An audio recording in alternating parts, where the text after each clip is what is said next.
Good afternoon. I'm George Costello, President and CEO of Union Station. Union Station's historic home, an image of bi-state cooperation, is now the home to provide vital information to our community. Since 1914, we have been that symbol where people come together and gather and celebrate in good times and in bad. During war times, we have been here. During great times and celebration, we've been here.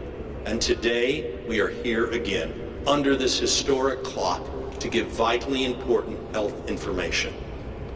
Behind me stands our civic leaders that have not been together in unity since the day that we saved Union Station in 1999. We stand today in unity and support as we move forward to the future. I'd ask all the elected officials to stand, and we are now ready to begin information that our public needs. Thank you, and we look forward to gathering again in Union Station as we celebrate our future.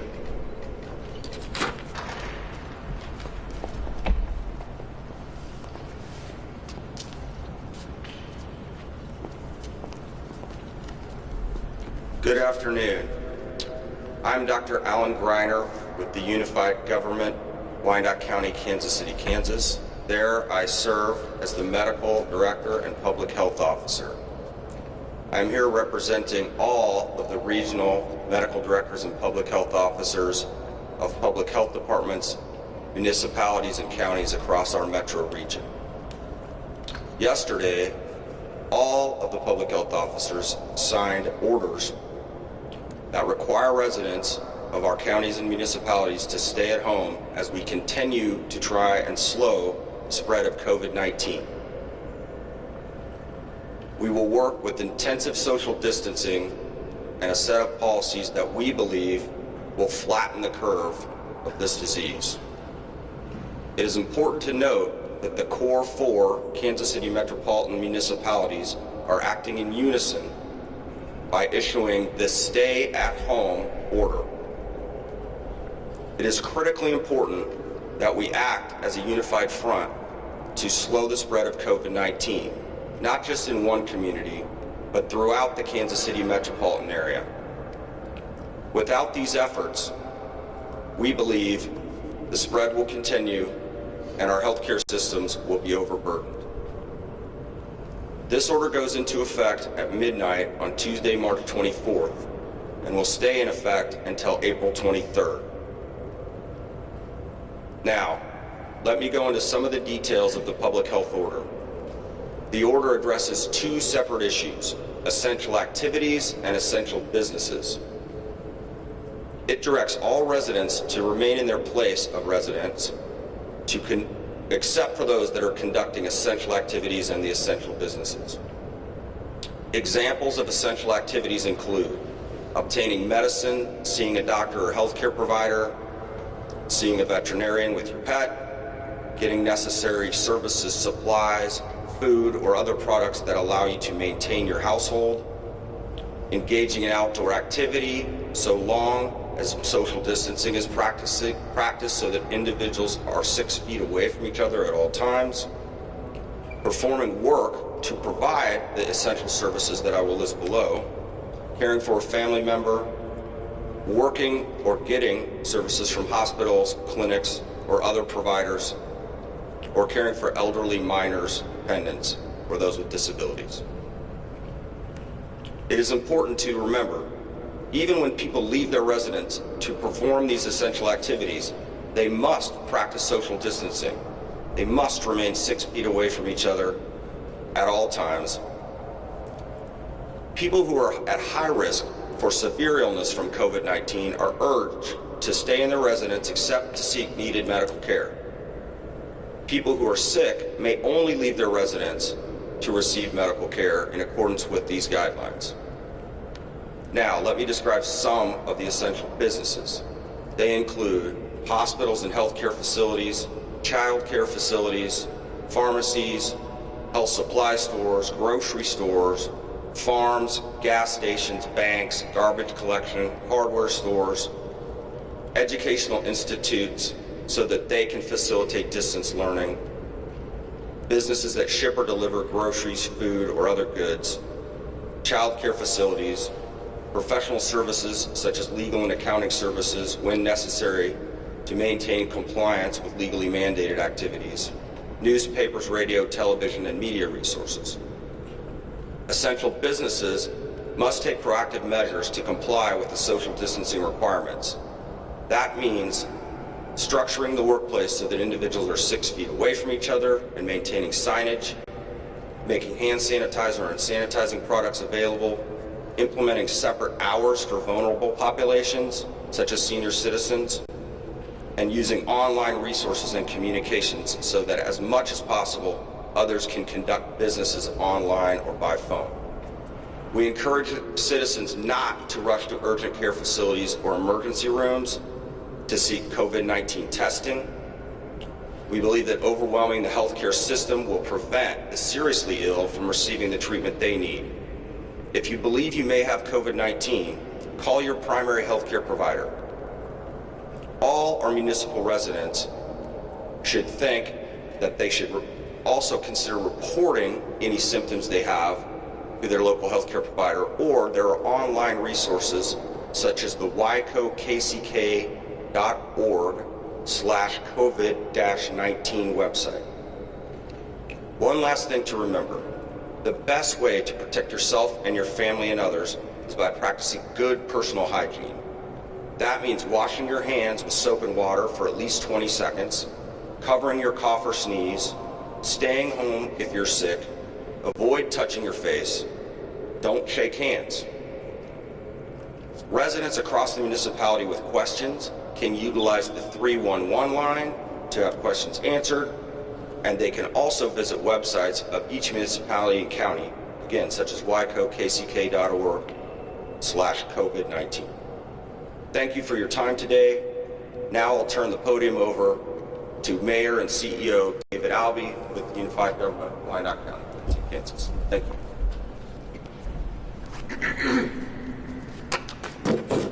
Good morning. Thank all of you here present today, and congratulations to all of us for practicing good social distancing. I want to thank Dr. Greiner and all the medical officers here for their leadership in bringing forward this urgent recommendation that our region implement a stay-at-home order. Your expertise and decisiveness will help to limit the spread of the coronavirus, and your efforts should inspire all of us to respond in kind.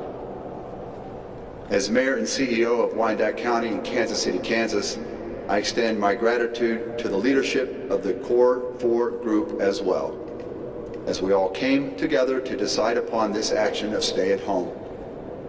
And I extend my gratitude to the citizens of Wyandotte County and of the entire region for their support of these efforts. Make no mistake, we find ourselves in difficult times. We are confronting a serious threat to our health, to our lives, to our livelihoods.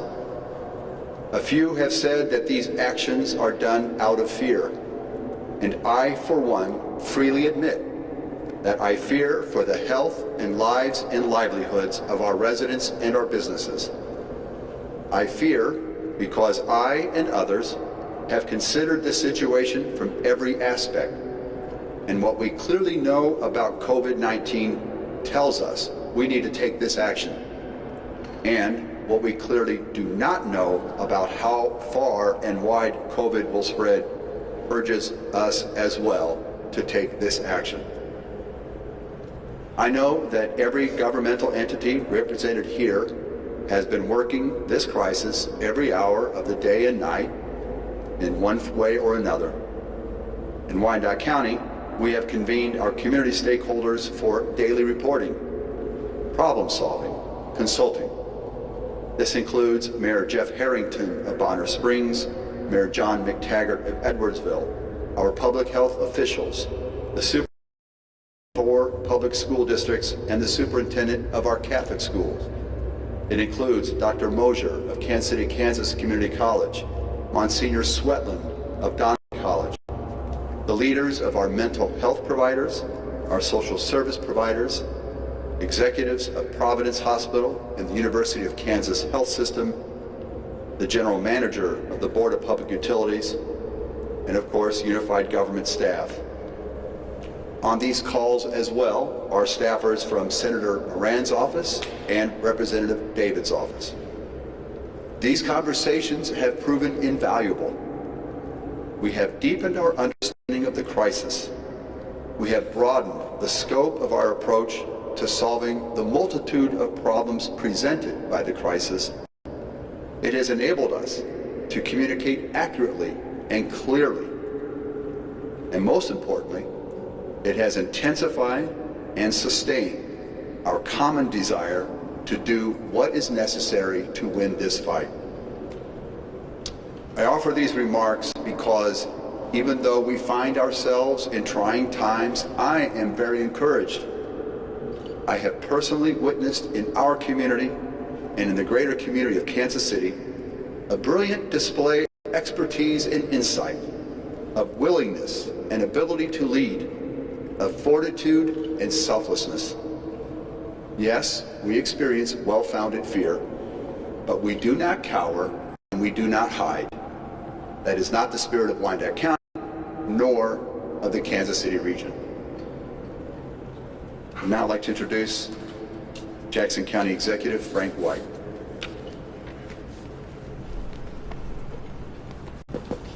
Good afternoon. We're living in unprecedented times, and I'd like to thank our medical professionals and our first responders for the great work they're doing in combating this disease.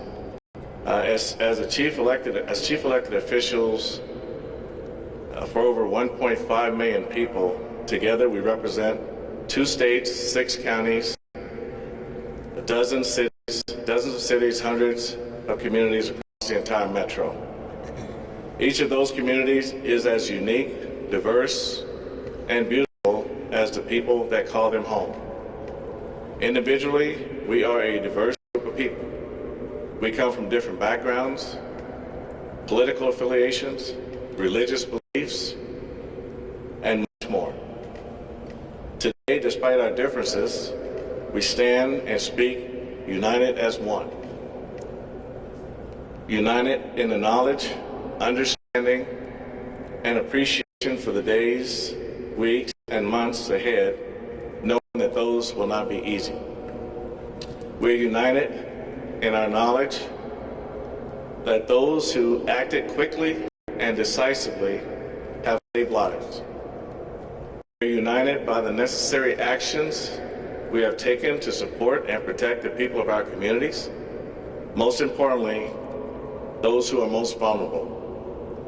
We stand united in our belief that our communities are strong, passionate, and loving. Together as one, we will overcome challenges that lie ahead. We are confronted in our belief that our best days are ahead of us.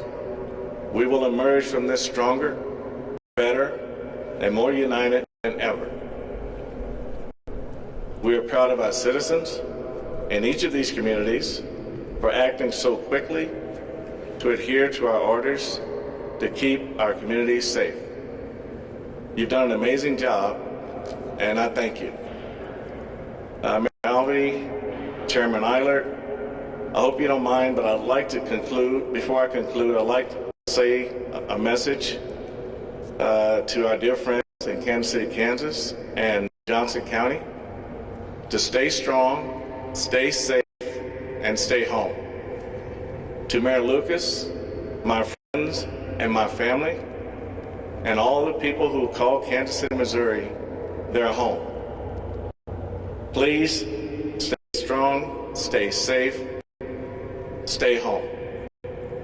And to the amazing people of Jackson County who have given me the distinct honor and privilege of representing them every day, please stay strong, stay safe, stay home.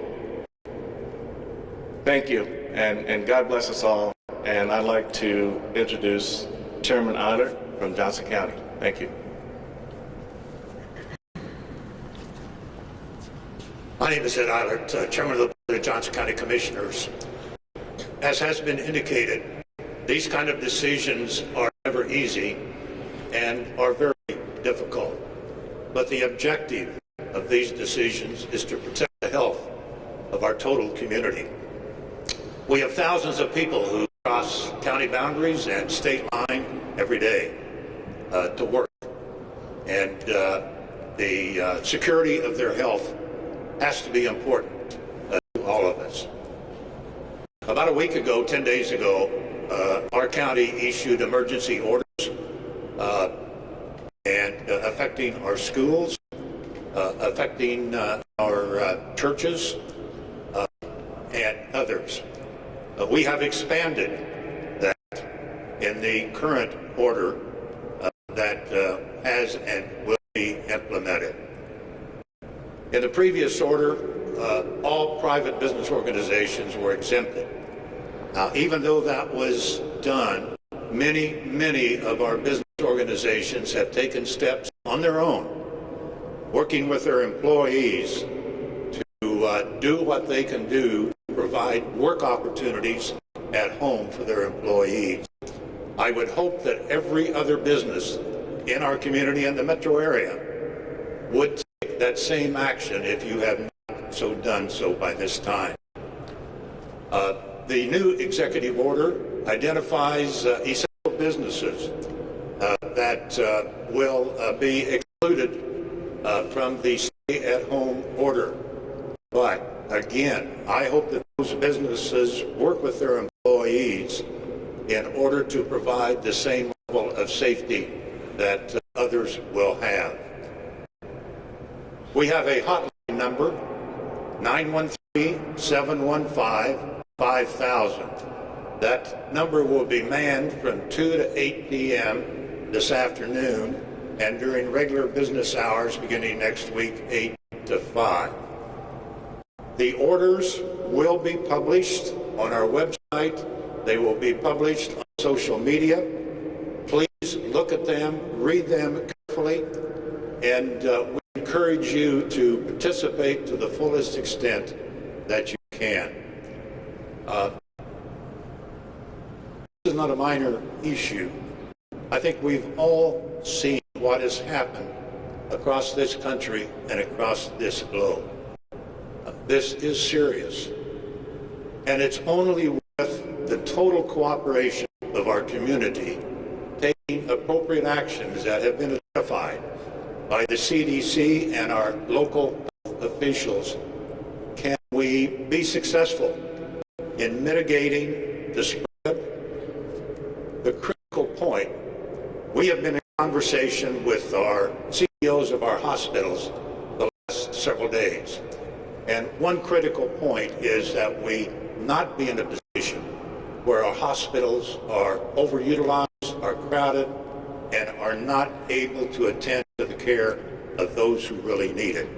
So I would encourage you, stay at home, be careful, follow the social gathering guides, 10 people or less, and the social distance, hand washing, and together we can make a difference in the issues and the challenges that we face today.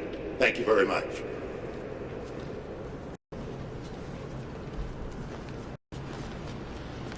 So good afternoon. My name is Quentin Lucas. I'm the mayor of Kansas City, Missouri. I want to thank George and the team at Union Station for having us here. And as I was listening to our speakers, I realized that it was only about 5 or 6 weeks ago that we were here celebrating as a region, the Kansas City Chiefs Super Bowl, an opportunity for us to come together from throughout Missouri and Kansas to actually talk about these great accomplishments in our region. At that time, we recognized that there were no lines, right? Nobody was asking if you were a fan from Kansas or Missouri or anywhere else. We recognized we stood as one community. And that's why we're back here today. In times of celebration, in times of pain, in times of sacrifice, we recognize that there aren't lines, that our regional distinctions, our boundaries, our different jobs, our different titles matter less. Because public safety, public health, our community's survival are so important. I'll only make a few comments, then we'll go to questions. One is the reason that we have all of the medical professionals with us today. Because when we as political actors note that we've been working nonstop, I feel like they've been working twice as much. I don't know how they have the hours to do it. I commend our health director, Dr. Rex Archer, and all health directors, not just here in the metropolitan area, but from throughout the states of Missouri and Kansas.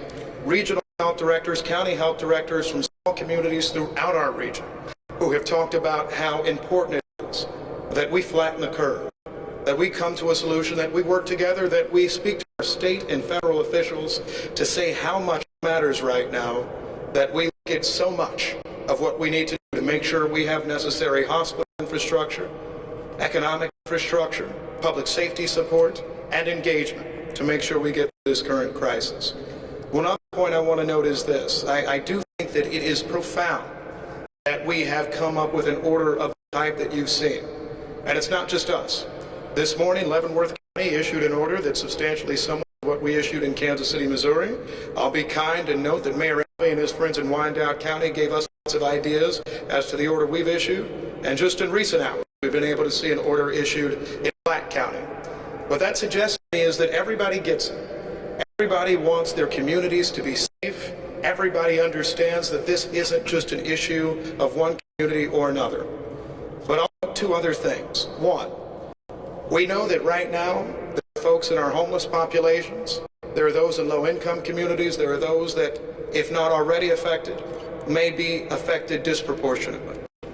I encourage any of you who has the opportunity to provide financial support to do so.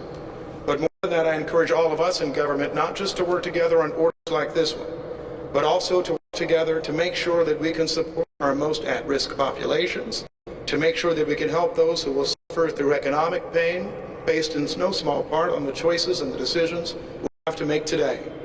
And then I'll make this other point, which is to say that I know a lot of people ask, when is this all done? And unlike other tragedies we've experienced before, we don't have a clear answer. What we know is that we're going to do what is necessary to make sure our community is safe. That's why we see this order lasting 30 days. That's why we're all going to continue getting on the phone, even on days when we're very busy, to make sure that we're doing what can help our region the most. And so with that, I thank you all for sharing this message. I encourage everyone to be responsible. There's no need to go out and hoard. There's no need to go out and fight others. But more than anything, let's make sure we're taking care of each other. Whether that's someone across the street, across the state, across a line, we're all in this together. So with that, I know there may be some of you with questions. I think it might be easiest for us to go from left to right. So get your question ready, Eric. He always asks tough ones. And to the extent that you have questions for anyone specifically, feel free to do that. So what I might just ask for ease, because we are following social distancing, if there are any questions for me, go ahead and just pepper them with me. And I see some of our KCMO organizations here, left to right, so I'll start with Eric. Two quick ones. One, explain the funeral rule, because a lot of people are having confusions with that, whether it's the funeral in the church or at the funeral home, and what does it mean to have no funerals? Number two, what's going to be done to help small businesses? Yep. So the questions from Eric Weston of the Kansas City all related to a rule that's applied to funerals, and then what type of work are we doing for small businesses? The recommendation we've gotten from medical advice, and this is why we speak to funerals, weddings, so many others, is that we are trying to fight community spread. And we realize that there are, it's heartbreaking for me to say to someone that you can't have the funeral or the wedding or any type of observance in the way that you would like. But what we have said, and this is with the help of Dr. Archer and our other health professionals, is that we're trying to make sure that we first of all can limit the spread in those situations. Oftentimes at a funeral, you'll have an at-risk population that is there. We're trying to make sure that there's adequate social distancing at all those types of services. And frankly, that would apply whether you're at a wedding, whether frankly you're outside, whether you're at a funeral home, any type of service. And so we're trying to make sure you go through those steps. In Kansas City, if you're looking for an exception of funerals, you can call the health department or call 311, one simple number for us. But I believe what our health department will tell you is that we still require social distancing. We still require no handshake signs. We require you to have a registry so we can see all who were there in case we do need to trace at some point later. But another point is we think that these steps are necessary so we don't run into a situation we've seen overseas where there are lots of people being buried without any type of observance at all because of that volume. So that's what we're working on there. In connection to help for small businesses, first of all, I do want to commend both of our governors in Missouri and Kansas for activating resources in connection with the Small Business Administration. I encourage anyone to reach out to those resources as much as they can. From the local government side in Kansas City, we're evaluating to what extent we can delay or remove fees in all situations. We understand in Kansas City we have an earnings tax, the due date of which, if you haven't paid regularly in your paycheck, is right now April 15th. We're looking if we can make an extension there that would align with our state and federal extensions to July 15th. And we continue to do substantial work, and I thank the folks who are with me here to see how we can partner with nonprofit organizations, the Mid-America Regional Council, the Kansas City Chamber, see if we can create stimulus funds to help support folks. And so those are some of the steps in Kansas City government as well. We're trying to come up with as many funds as possible to help support people. So those are the steps so far. I expect to be able to announce more as time goes on. Michael? Two quickies, enforceability of the stay-at-home rule, and how does this change police patrol paradigms? In terms of enforceability, so I'm going to be honest, and maybe I'll give away the farm. I think Chairman Eilert had mentioned it. We hope that most people actually, like a lot of businesses, both in Johnson County and Kansas City and throughout the region have already done, frankly do something that I call self-police, right? It's your own self-enforcement. This isn't something that we're just trying to force onto people. It's something that is actually making your workforce, your neighbors, your communities safer. And so that will be a large part of it. Self-enforcement, businesses that recognize they have folks that can stay home. To the extent that our own enforcement powers are necessary, we have a few different steps. One, these orders, at least in Kansas City, and I would assume knowing a little bit about the law in both states, are similar to what you typically see in ordinances. And to the extent that you are violating them, this is an ordinance violation. The penalties of which usually include in both of our states fines. Often there can be a suspension of business activities and ongoing. So certainly for businesses that don't follow, we would look to have that. Usually we would receive reports from folks in connection with it, but that's how we'll go at this step. In terms of police involvement and enforcement, our police department, everybody else's police departments and sheriff's offices are very busy. I do not want them in the position of asking people where they're going.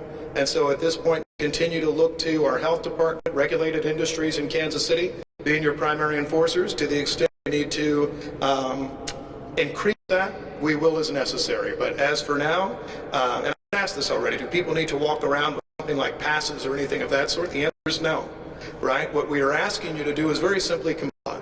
Care about your neighbors. To the extent you don't, to the extent you're an employee who's saying, you know what, I'm working at, let's say, a place I don't go to often, a barber shop, and they're still making me come in.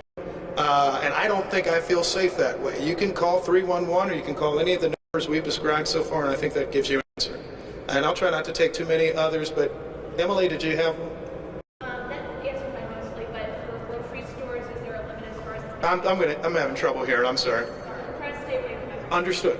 For grocery stores and things like that, is there a limit as far as how many people can be in there at one time, or is there any kind of regulation over that? All right, Chris, help me out. I would say it's the social distancing rules, what we've been saying. Oh, I was just saying for the question. I'm sorry. Yeah, but that's a great way to do it. Grocery stores. Grocery stores and other stores, is there any limit to number of people? Sure. As for grocery stores and other places that are exempted, we stick to the same directive that we had before, which is basically you have to follow code. At this point, we have not needed to reduce the numbers that are allowed under your same fire marshal codes, that sort of thing. But we do ask you to follow social distancing. We have heard lots of reports from folks that suggest those social distancing rules and requirements have not been followed at places like your grocery stores, your larger stores, that sort of thing. We encourage you to follow that. We have seen police departments sometimes stationed outside of them to make sure that folks are following those rules appropriately. But for now, so long as people aren't responsible, we don't think we need to reduce that. However, Dr. Archer and I have discussed this in the past. As for saying, do we need to go to a percentage of total occupancy allowed? Right now, we don't think we have to do that. But if we have people that hoard at certain times, if we have people that are crowding places, if we think procedures aren't followed and we think there's a significant risk of community spread, then we will reevaluate those orders much like we do in connection with anything else. One other thing that I will ask is, I know a number of stores have created hours for folks of an older population to go in the morning. I would ask people to observe that. I think that has been helpful for us, and so that's important.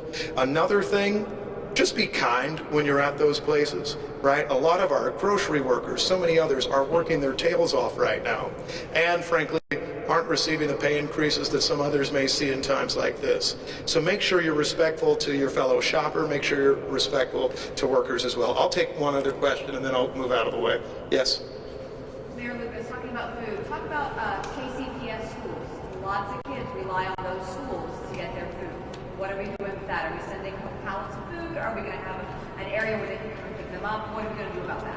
So all of the 14 school districts that have buildings in Kansas City, Missouri, and a number of our charter schools, parochial schools, and others, do provide lunch programs for students. Most of those districts have communicated efforts in which they will continue to either, in some situations, deliver food to students or in certain areas, and there aren't deliveries in some, or creating food availability at the schools or other central locations. That's something where you would typically be communicating with your school districts, and all of our orders, at least the order I know we issued in Kansas City, Missouri yesterday, allow for those types of essential school operations to continue throughout the pendency of this order. We understand that, and perhaps it's a shortcoming of society, but it's the way we are now. Lots of times children have to come to a communal place for social services.